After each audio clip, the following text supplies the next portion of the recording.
it's a different feeling from when you're in a when you see a country on a motorbike. So it was really interesting for me. And since then, I've been thinking, how can I make this happen in my country, in Kenya? There's lots of things to see where cars cannot get, but bikes can get there, where you'll experience culture, the traditions and food, wildlife, beautiful sceneries.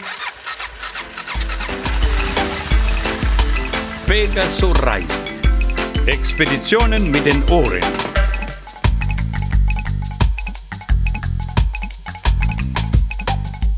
Welcome to Pegaso-Reise, the motorcycle travel podcast. We are Sonja and Claudio, and in this episode we talk in English because we are in Kenya. We are traveling through this beautiful country on two motorbikes, and we met a Kenyan lady who also likes to do off-road motorcycle adventures in Africa, Grace Mwari. And in this interview, Grace talks about why she loves to travel on and much more off-road on a motorbike, how she started a business out of her passion, and she gives some hints where to travel in Kenya. So we are here in Nairobi, Kenya, and we met Grace Mwari. Hello, Grace. Hi Claudio. Nice to meet you. It's interesting. We wanted to meet you because you are a female off-road rider here in Kenya, which I thought is not so often that women ride motorcycle here. Is it right? Yeah, it's right. Well, in the couple of years back, we didn't have many women riding motorbikes, but now we are quite a number, though most ladies are on the road riding the road bikes. And I'm one among the few who are doing the off-road bikes. There's about three of us. Yes, three of us who ride oftenly on off-road.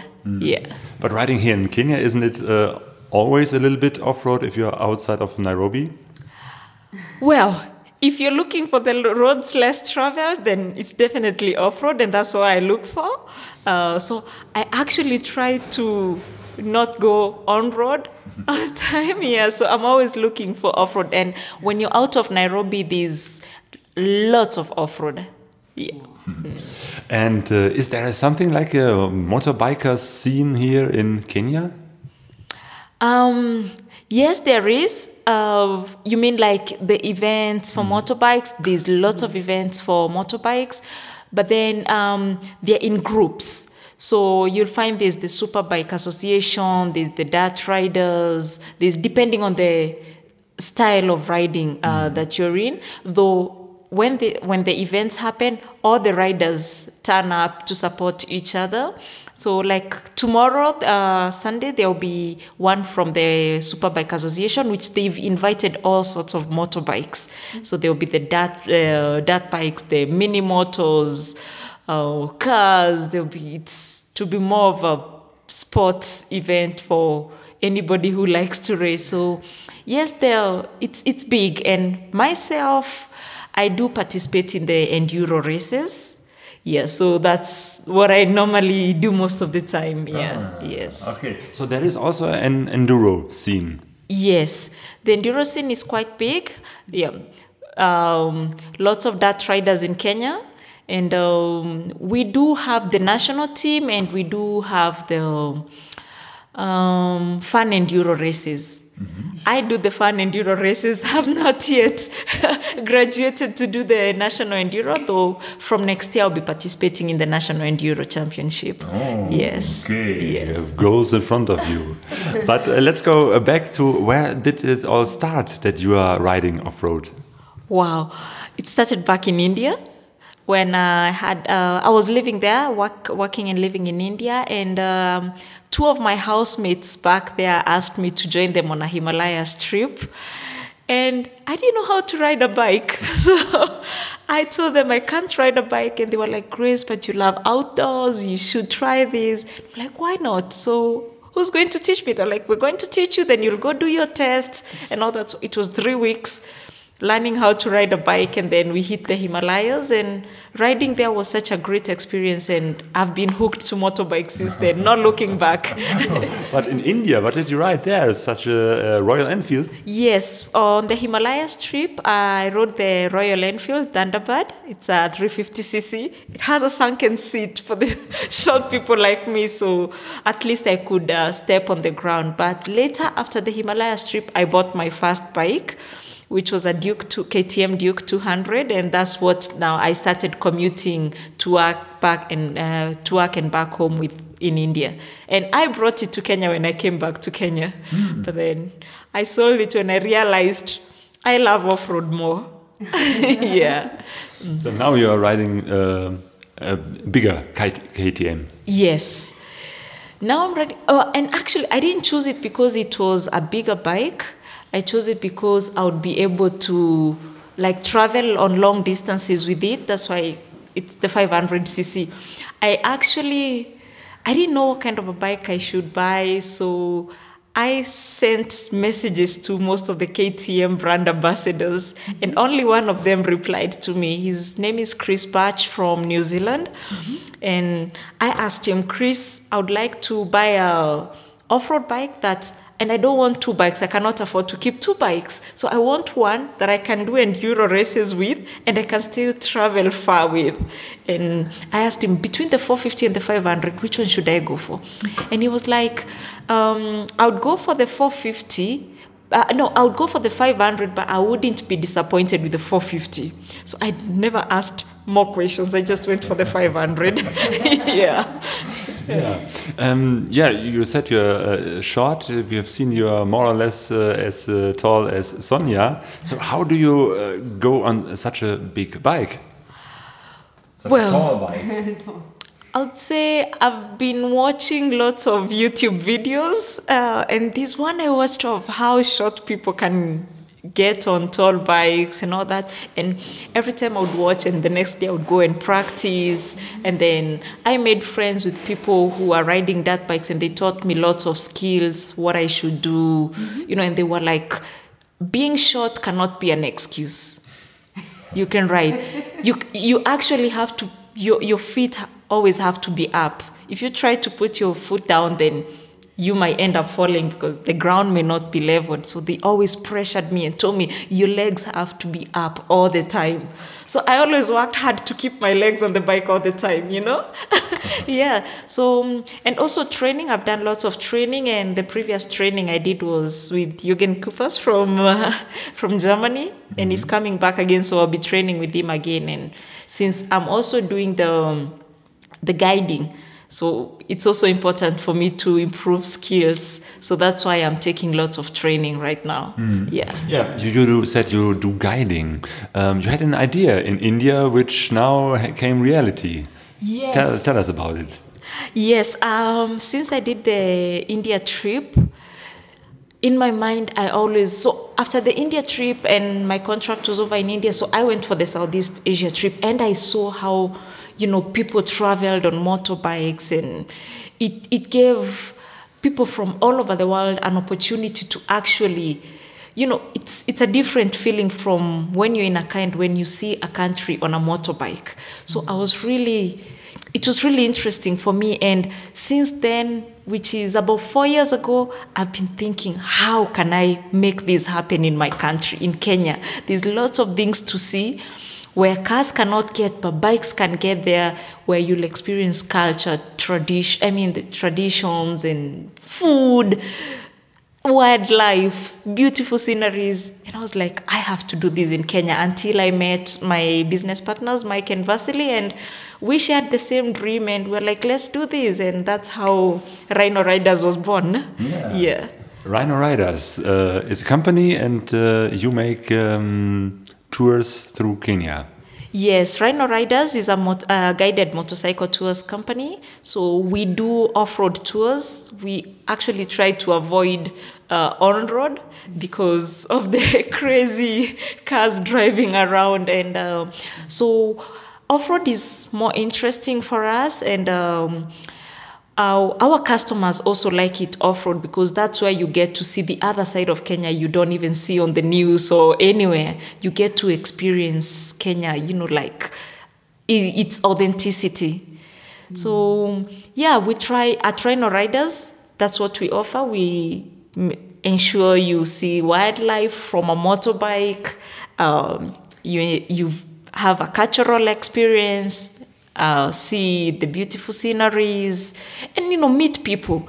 There's lots of nice people out there. People who have so little but so much to give. People who are smiling all the time, and they have so little, and you're left thinking, I have everything, but I make life so complicated. So these people we meet out there when we go off-road, they make you realize, and they make you appreciate the simplicity of life. And we really appreciate that. And we like being out there with them. Yeah. And do you also travel by motorcycle? Yes, I do travel on my own. I like it, actually. So, my life is basically motorcycles. Yeah, so when I'm not with customers, then I go out there riding alone. Though lately I've been riding with my colleague Alex a lot. So actually this year I haven't done many trips on my own. The last trip I did on my own was in December, which I was coming back from Livingstone in Zambia. Yeah, so yeah, not much this year, but I'm going to do it more and more because this year is when after the birth of Rhino Riders, so it's been working on customer satisfaction. So it's been less of me going out there riding a lot. Yeah.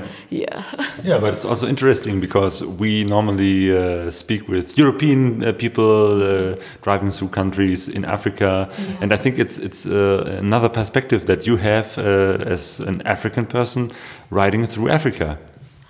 Yes, it's like for me, I appreciate riding in Africa, my motherland.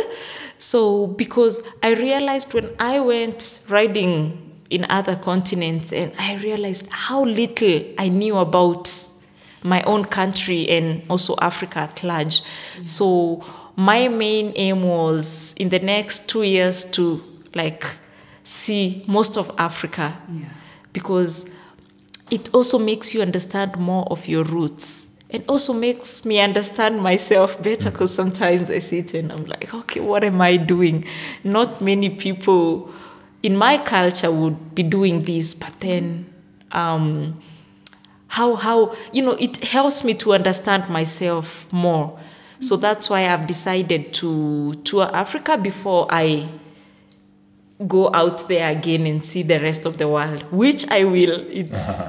It's not in my plans because sometimes I do things randomly, but you never know which one is the next part. If one day it is Germany, you must come and visit us. For sure. For sure. Germany is a must. Yes. And I will come and visit you. And we ride together. That would be nice. Yes. Try to find some off-road roads. So, and you said the reaction of your friends and families for, what are you doing? How is the reaction there? Wow. That's a good question. First, I'll tell you one of the reactions that really makes me comfortable with what I'm doing. It's my grandmother. One day I visited her on a motorbike. It's the first time she saw me riding, and she said, "Grace, you know what? Back in our days, girls wouldn't do this. And if I was young, if those times if she put herself in my shoes today, she told me she would do the same. So she told me, you go out there, make a difference, ride, do what makes you feel free, and we'll be back here, we'll pray for you, and we'll support you." And I felt like I got permission from one of the very most important people in my life, and it made me feel like I'm not doing wrong. Because sometimes you get, especially in our culture, the women, of course, are supposed to be at home, raising the family and all that. So you find men who, in traffic. One day a man just told me, Oh, you're a lady riding a motorbike. Go back to the kitchen. You shouldn't be on the road. I just looked at him. I didn't know what to tell him. So you get that a lot. But then the motorcycle scene is really changing, and people are starting to appreciate that ladies too can ride in Africa. Yeah. So for me, it's more about riding on and also encouraging other ladies to keep on riding. And right now I'm on a mission to get more ladies to ride off-road. Yes. Yeah. So it's not only in Africa like this, in Kenya, in Germany it's also so that women are a minority driving for themselves. Most of them are sitting behind, like me, the first years, and it's even in Germany, it's also like this, that a woman driving motorbike is not very well. It's accepted, but it's we are a minority. Yeah, it could be much more, because on the bike rallies, on the meetings, it's nicer when there are more women and not only the men. Yes. It's more fun. Yes. You talked about there's more and more people here in Kenya doing also adventure travels. I heard about a couple who's now on a world trip on 2 motorbikes around the world, 2 Kenyans. Yes. Well, I'm proud they're my friends. That's Dos and his wife Wamoyo. So they've started their journey. Well, it's less than a month ago, and they'll be touring the world. They'll be doing a round the world trip for the next 3 years. They're riding GS BMWs. So, and for them also, it's something, they're breaking the stereotypes. We haven't had couples from Africa. Well, there are some, but not as much. And from Kenya, they are the first ones to do the around the world trip. And so there's such an encouragement to us, other riders, and also to young people who, are comfortable. They're just on their comfort zones. But then Wamoyo and Dos have shown people you can get out of your comfort zone and see the world. So it's really nice, and hopefully when they come to Germany you'll get to meet them. I just want to make an interview with them also. I have a question. So is it perhaps because in the last years in Kenya there is a growing middle class, and if you are not struggling for your everyday life, you have the mind free for having an idea of I want to make like this, and is it something like that? Yes, with what you said about the growing middle class economy,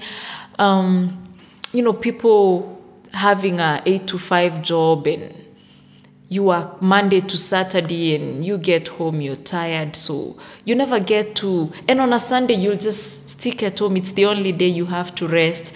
But now we have more and more people who are trying to do their own things, entrepreneurship. And so when you're doing that, then when you are your own boss, then you get to have that time that you can explore other things.